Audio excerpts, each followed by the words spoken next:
want to warn those of you watching, what you're about to see is very graphic. So, Robin, the Penguin is now the king of Gotham. He's the king of the underworld. Obviously, you played with that a little bit, and you played with his confidence level a little bit last season.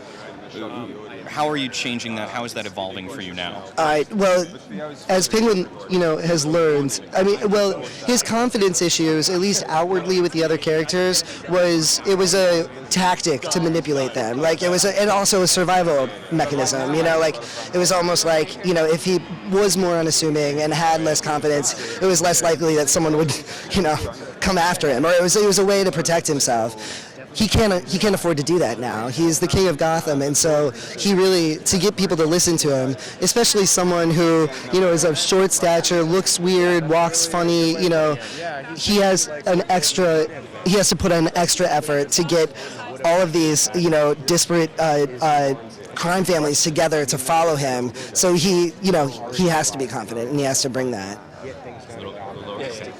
So with this shift, you're also getting to work with more people on the cast. Yeah, it's amazing. Who have you gotten to work with in these first few episodes that you didn't really get to last year, and what's that been like? Well, I had a really great moment actually that we just saw with Barbara Keane, played by Erin Richards, who is now gone to the dark side, and she's aligned herself with Theo Gallivan, who's also coming for Penguin's empire, and so to be able to work with Erin was just incredible. And then also I think I can say Nigma and Penguin come back together in some major ways this season, which is really, really exciting. Yeah. How much do you feel like you now have ownership over this character? I know it was a daunting task, especially last year when we talked.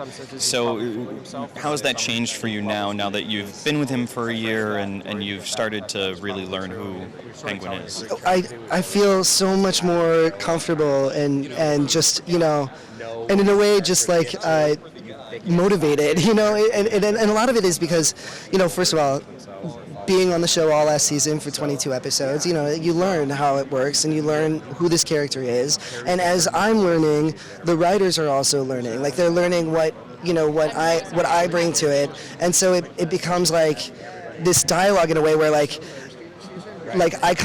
get the new script and they're writing it for my voice. And so it's a true collaboration, like a true almost like artistic community in this little on the show, so it's really exciting. Yeah. Awesome. And finally, I have a really fun theory that Barbara could become the Joker on Gotham.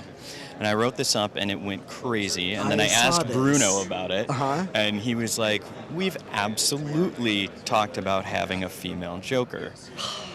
So just in general, what would you think, what do you think about the liberties that you have been able to take, and that now Gotham seems to be taking a little bit more and really becoming its own? Right. I think, I think it's nothing new for the DC universe. I mean, it's been around, this story has been around for 76 plus years, and, as a new writer comes on, the story changes constantly. So, I think this is just another example of that, where we can flesh out these characters in a different way and illuminate parts of them that you've never seen before, and also really get to play with things like not be so married to gender and to race and all of that. We can really play and bring out, new aspects, create these characters in a way that people have never seen before. And I think it's really exciting, personally. Think Erin could pull it off? Oh, yeah. Yeah. She nicknamed herself Stabby Babs. And I'm like, well, if that's not the Joker, I mean, that would work for me. Yeah. Excellent. Thank you.